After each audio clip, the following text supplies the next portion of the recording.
Hey guys, so ഇന്ന് നമ്മളൊരു അടിപൊളി മാല കാണാനാണ്. അടിപൊളി സെറ്റ് തന്നെ വേണം പറയാം. ഇതിനൊരു എക്സൈറ്റിംഗ് ഫാക്ടറും കൂടെ ഉണ്ട്, അത് ഞാൻ പറയാം. ഇതാണ് നമ്മളുടെ ചെയിൻ വരിക. ഒരു റെഡ് സ്റ്റോണാണ് വരുന്നത്. അതിൻ്റെ താഴെ വൈറ്റ് പേഴ്സ്, ഇടയിലായിട്ട് വൈറ്റ് പേഴ്സും കൂടി ഉണ്ട്.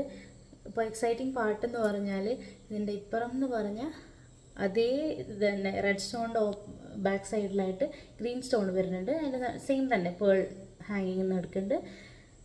പിന്നെ ഇതിൻ്റെ വെച്ചാൽ ഈ ഒരു ചെയിൻ വാങ്ങിക്കുമ്പോൾ തന്നെ 2 ഇയറിങ്സും കിട്ടുന്നുണ്ട്. എന്നൊക്കെ കാണിച്ചു തരാം. എന്താ ഗ്രീൻ ഇയറിങ്സും ഉണ്ട്, അതുപോലെ തന്നെ റെഡ് ഇയറിങ്സും ഇതിൻ്റെ കൂടെ കാണാൻ പറ്റും. നമുക്കതൊന്ന് ഇട്ടിട്ട് കാണിച്ചു തരാം. അപ്പോൾ നിങ്ങൾക്ക് കണ്ടാൽ മനസ്സിലാവും, ഇത് ഗ്രീനാണ് ഞാൻ ഇട്ടിട്ടുള്ളത്. അപ്പോൾ ഇതിൻ്റെ റേറ്റ് വരുന്നത് 350 റുപ്പീസാണ്. ഫ്രീ ഷിപ്പിംഗ് ആയിരിക്കും ഉണ്ടാവുക. ലിമിറ്റ് സ്റ്റോക്കേ അവൈലബിൾ ആയിട്ടുള്ളൂ. സോ വേണ്ടവർ വേഗം DM ചെയ്തോളാം. സോ അത്രേ ഉള്ളൂ. ബൈ.